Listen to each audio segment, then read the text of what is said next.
You're in a conversation and someone says, Christians should support the modern state of Israel because the Bible says so. Or Christians shouldn't support the modern state of Israel because it has nothing to do with biblical Israel. What would you say?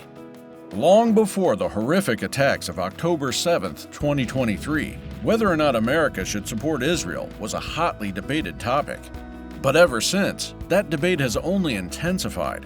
Along with it has been an increase in anti-Semitism, with many not only disagreeing with Israeli policies, but spreading hatred towards Jews as a people. Christians should have nothing to do with such hatred, but we should understand the relationship between biblical Israel and the modern state of Israel. So, the next time someone says, Christians should support the modern nation of Israel because the Bible says so, remember these three things. First, there is a very real and strong link between biblical and modern Israel. Much of the Bible is the story of Israel, the descendants of Abraham's grandson Jacob. In fact, both Judaism and Christianity trace their origins back to the promise God made to Abraham in Genesis 12:3. I will bless those who bless you, and him who dishonors you I will curse, and in you all the families of the earth shall be blessed. Christians have always believed that this promise is ultimately fulfilled by Jesus, the promised Messiah to Israel. Modern Israel, while ethnically and religiously Jewish, is distinct from biblical Israel. After the destruction of the temple in 70 AD and the subsequent scattering of Jewish people around the world, there was no political entity of Israel for nearly 2,000 years. Though Jewish people maintained many of their traditions and their identity as a people, it wasn't until 1948, in the aftermath of the Holocaust, that the modern state of Israel was established. Not as a theocracy under God, or a monarchy as under David, as the Old Testament describes, but as a secular democracy.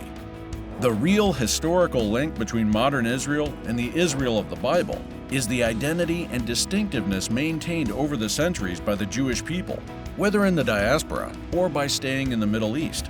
Those people who flocked to Israel in the 20th century are Israelites, blood descendants of Abraham.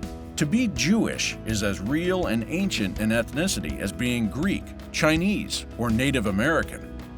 The re-establishment of the Jewish nation on the land originally given by God to the descendants of Abraham is a monumental historical achievement. Second, Christians disagree on the role modern Israel will play in the fulfillment of biblical prophecy.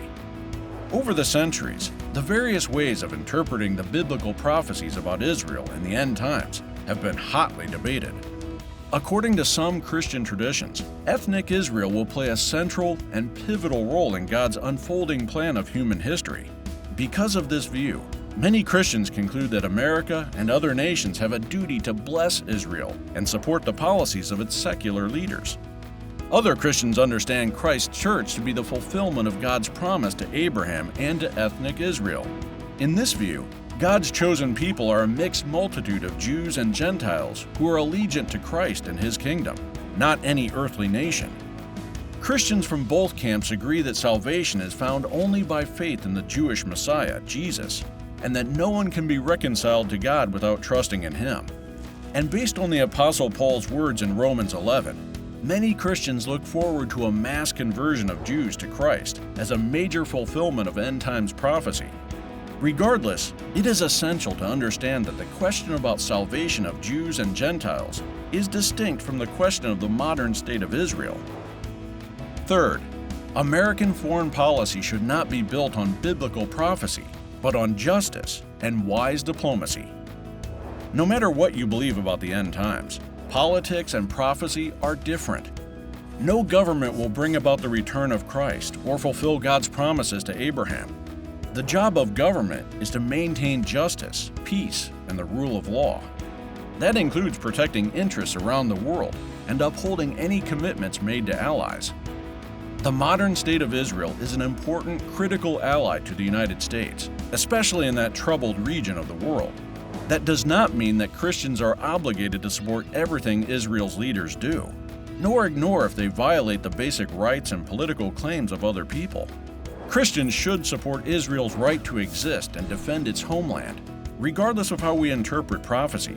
especially considering the slander, abuses, and genocidal attacks they've endured. And yet, like all nations, Israel is fallible. Christians should call all nations to abide by the principles of justice revealed in the Scriptures, regardless of ethnicity, history, or religion. So the next time someone says, Christians should always support the modern state of Israel because the Bible says so, or Christians shouldn't support the modern state of Israel because it has nothing to do with biblical Israel, remember these three things. First, there is a very real and strong link between biblical and modern Israel. Second, Christians disagree on the role modern Israel will play in the fulfillment of biblical prophecy. Third, American foreign policy should not be built on biblical prophecy, but on justice and wise diplomacy.